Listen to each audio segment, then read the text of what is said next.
Hello, everyone. If you like what I'm doing here, please consider subscribing, liking, and commenting. It would really help the channel out quite a bit. Thank you very much.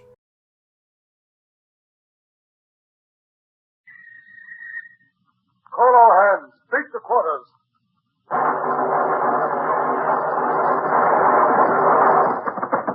Run out the guns. Stand by the starboard battery. One broadside into it, if you please, Captain Bush. Pointers on target. Linstock ready. Aye, aye, sir. Ready. Fire!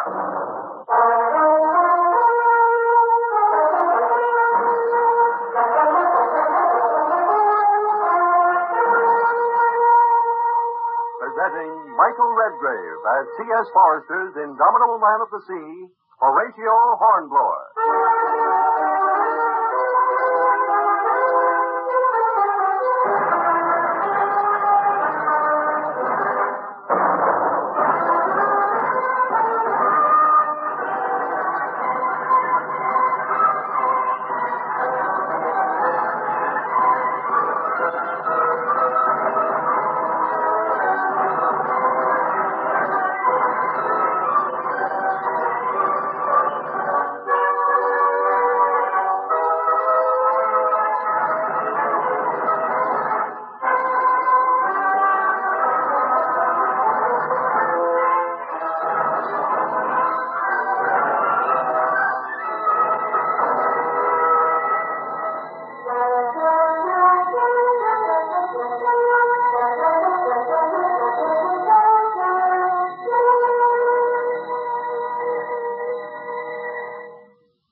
I have faced many difficult problems in my seafaring career.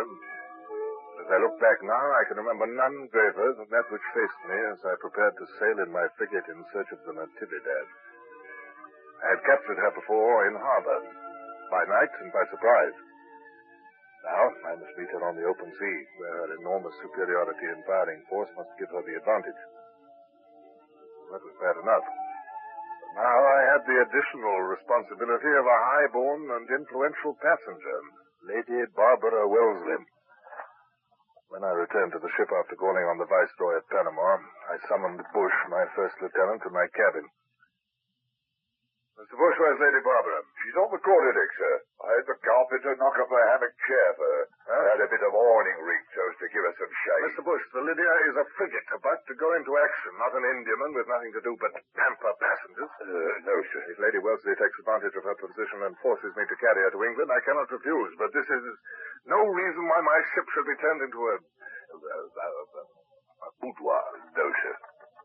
Confound you, Bush. Can't you say anything but no, sir? Yes, sir.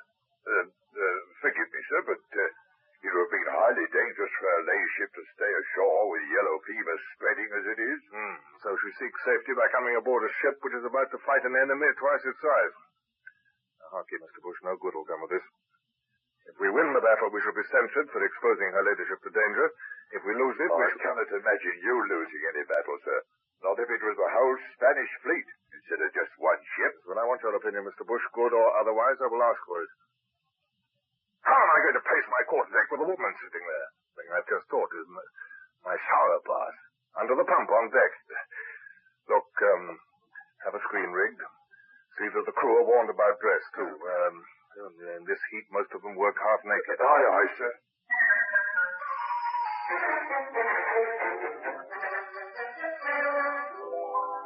She was still on the quarterdeck when I went to attend to the business of getting the ship underway. It was infuriating.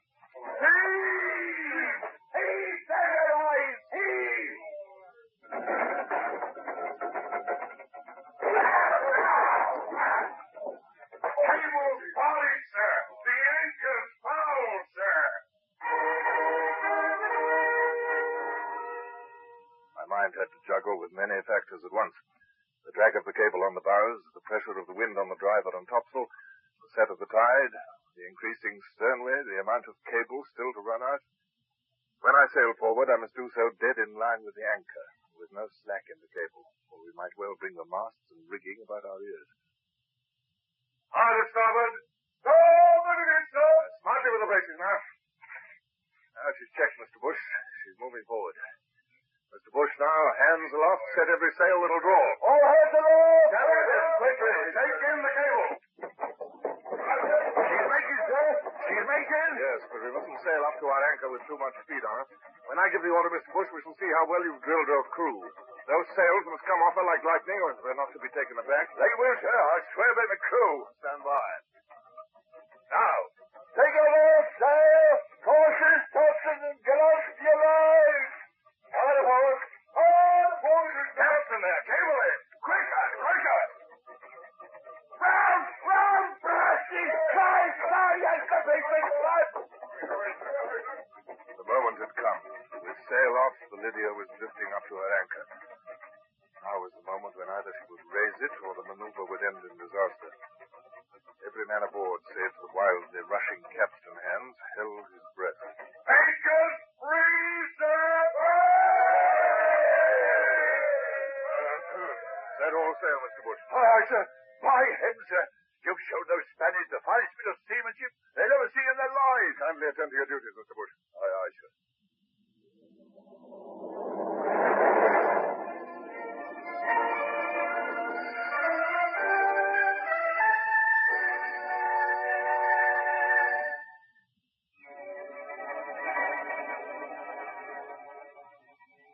Not until we were standing out of the Gulf, close hauled, that I was free to communicate to Lady Barbara the news I had heard from the Viceroy. In any case, good manners necessitated that I should address her. I couldn't ignore her presence, however much I might resent it. She sat in her hammock chair by the taffrail, her servant Hebe, the negress, at her feet. She was in animated conversation with Gerard, the officer of the watch, and I noted with amusement that Gerard broke off the conversation and moved away as I approached. Acknowledged my bow with a smile. Oh, it's heavenly to be at sea again, Captain. And may I congratulate you on your amazing seamanship in raising your anchor. Also, you've given me no opportunity to tell you how grateful I am to you for taking me away from Panama. I was treated well enough, but, well, I was in charge of Her Excellency. An admirable woman, but oh, so dull. In Spanish America, women are treated like Mohammedans. And Spanish American food, oh! On the latter point, I agree heartily, Your Ladyship. Well, will you not sit down, Captain? Sit down on my own quarterdeck?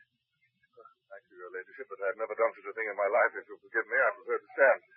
I came to give you good news. Your brother, Sir Arthur, has won a great victory over the French in Portugal. A great victory? Oh, that is very good news. I've always been proud of Arthur, and this makes me prouder still. Well, I am happy to be the first to congratulate his sister. Oh, Captain, just look at that setting sun.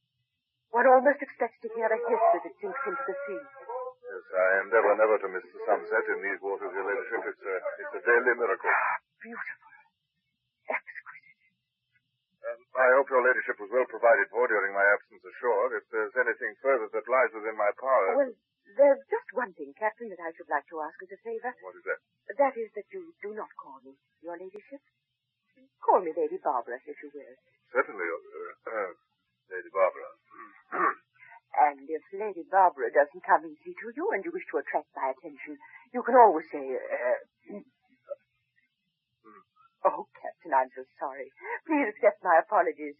I realize now that to mock you was quite unforgivable. There's nothing to forgive, ma'am. And now, if you will forgive me in your turn, I must attend to my duties. Oh, one moment, please. Captain, I know that you've much on your mind. I know that before you sail for home, you must fight the Natividad. Will you tell me, what are your prospects in that battle? Well, the Natividad, ma'am, is a two-decker with 50 guns against my 36. She is commanded by Vice Admiral de Crespo, a ruthless and bloodthirsty man who will never surrender. Whatever his faults, he's no coward. But against his force, I have perhaps a little experience. Capable and loyal officers and a very well-trained crew. And they're English. That counts for much. You may be frank with me, Captain. What will happen if we should lose? If I or my crew are taken alive, we shall be hanged or tortured. El Supremo will show no mercy to us for having turned against him. And you... it shall be my last care to see that you do not fall into the hands of De Crespo alive. Thank you, Captain. But you're not to worry about me, nor to allow my presence to influence you. Should it come to the worst, I too am English and a Wellesley. I know how to die.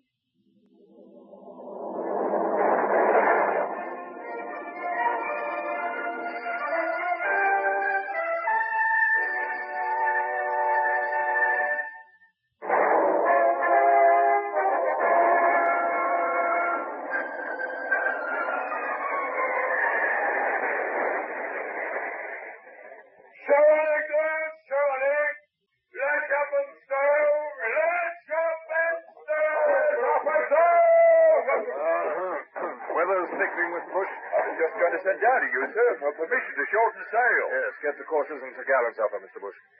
Aye, sir. Hands to shorten sail. Lady Farmer, you ought to be below. I'm afraid we're going to have a slip there. Oh, no, Captain. This is too delicious after the heat. It's your health, ma'am, about which I'm anxious. If salt water was harmful, sailors would die young. Well, it's really... Next up, sail ho! Right ahead. Looks like the nativity deck, sir. How's she headed? On the starboard deck, sir. Same as us. She is the nativity, sir. I can see the catamaran topsail. Report any activity. Aye, aye, sir. She's seen us, sir. She's wearing out on port deck, heading up the window of us, sir. Oh, I see. Unusual for a Spanish ship to face a Viking challenge. Of course, she's not a Spanish ship now. She shan't get the weather gauge of me, whatever happens. And the version, sir. You all keep us near the wind still lie. Mr. Bush, beat the quarters, if you please, and clear for action. Your place is below, Lady Barbara. Take your maid with you and stay in the cockpit until the action is over. No, not the cockpit. We'll leave that for the wounded. Go to the cable tier. Captain! I've no time to discuss the matter, ma'am. This second, conduct her ladyship to the cable tier. See she is safe before you leave her. Those are my orders, Mr. Clay.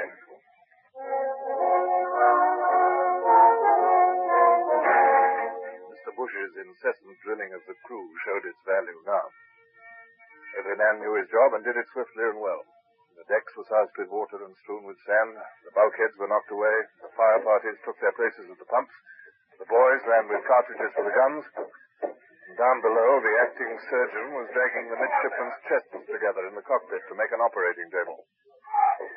The more this speed gets up, the better, sir. The Trinidad won't be able to open the lower gun port. No. I'll probably have 2 reefs taken in those topsails. Aye, aye, sir. Top of the rope. Aye, sir. 2 reefs in the topsail. Excuse me, sir. With all this spray breaking aboard, do you think we can rely on the flint triggers for the guns? Or shall we have the slow matches lit in the tubs? Yeah, better light the matches in case. We'll steer small, blast you.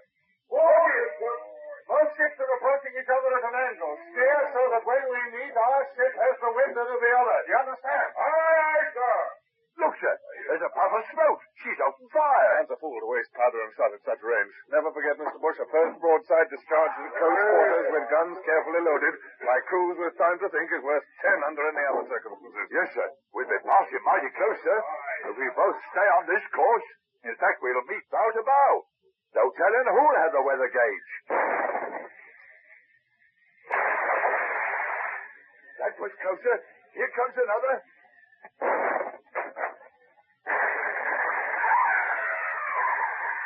That got us. 2 men down at number 4 gun, sir. Christmas! We're going to shave it close. Stand by, Mr. Rayner. Fire as the guns bear. Wheel her. Watch your helm, the weather. Now, hold her as she comes round. Fire!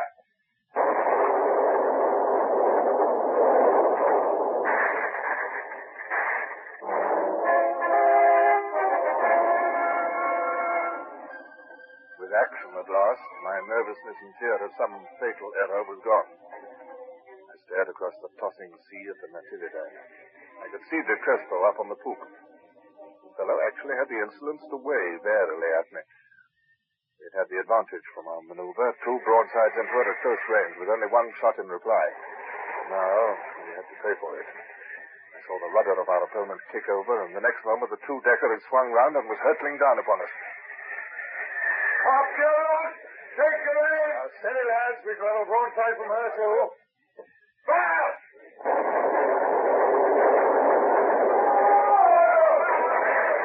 Stop your men! And the smoke clears! Fire as you will! The Crespo was evidently unable to trust his crew to fire independently and was working them to the word of command. He was doing it well, too. At intervals, as the sea permitted, her lower deck ports were opening like clockwork, and her big 24-pounders were vomiting flame and smoke. What work is that? Yes, Mr. Bush, half the dead carried away from the guns. The crews cannot work properly. The men had better lie on the deck and drag them. It's death to stand in that iron hail. And, Mr. Bush, I fear the Natividad's superior force is too great for us to continue this close work. We shall have to use cunning if we're to survive. It's a pity, sir, but I'm afraid you're right. Cancel the breakers. Now, Mr. Bush, back the main topsail a trifle to take way off us. And let the Natividad get ahead. Aye, sir. Now, tack ship and run across her stern. A broadside, Mr. Gerard. Aye, sir. Now attack again. Until the breakers there. Back across her stern. Your guns, Mr. Reynolds. Glorious. Damn my heart. Glorious. Two broadsides into a stern. She's too big and chunky to take them out like us, sir. Yes, save your satisfaction for the end. She's coming back at us. Oh, she is, sir. And our lower gun ports are open as well this time. I'm going to take some real punishment now. There's the Crispo, grinning like a knife. I hope he was killed, sir, in our broadsides. Here she comes. Oh, what we about to receive.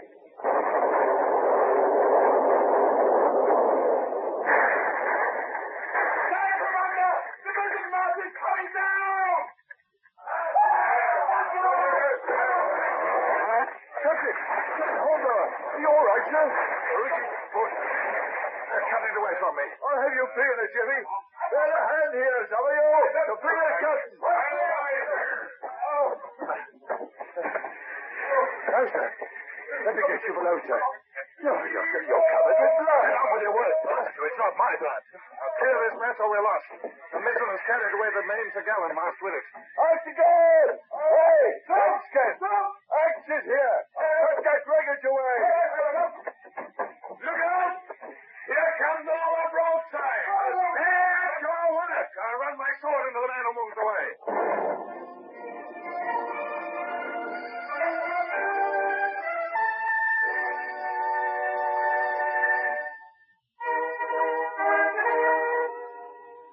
The new broadside thundered into us, and I felt the Lydia leap and twist like something human as the great shots plunged into her vitals. A man wielding his axe near me suddenly vanished in a red mass. I picked up his axe and attacked the tangled wreckage myself. Suddenly I felt the ship lurch and swing. She was free of the wreckage. Most of the men who had been on the quarterdeck with me were dead. Marines, seamen, officers. Natividad was glaring round again, and I forced my mind to concentrate on the problem of how I could maneuver my crippled ship and continue the fight. And the braces. Mr. Bush, we'll try and bring her into the wind. Wheel there, out to starboard. Starboard, sir. Stand to your guns, men. Fire. Oh, well done, lads. There goes our foremost. Hit her again. Pump it into her. Fire.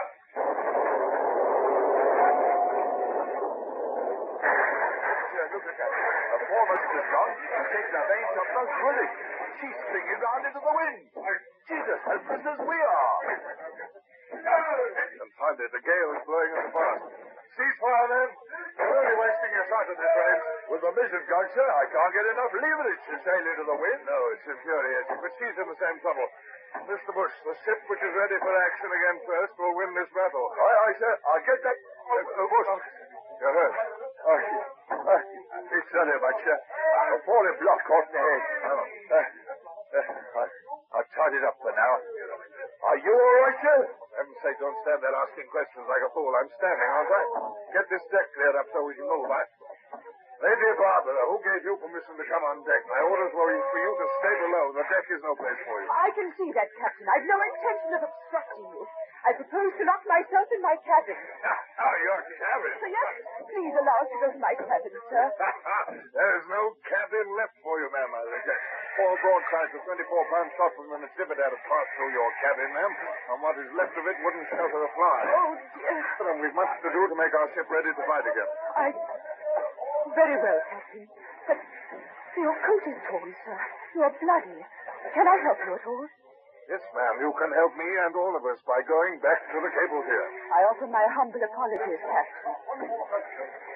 Miss Bush, you will no doubt appreciate the situation. Yes, sir. The frigate Jury must and get back into battle as soon as possible. And impress on the men, Mr. Bush, that their lives and liberty depend upon speed. The first ship ready for action is going to win this battle.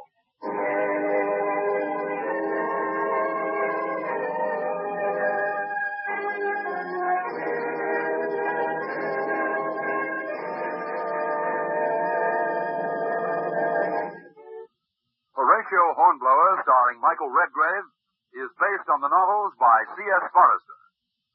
Music composed and conducted by Sidney Torch. Produced by Harry Allen Towers.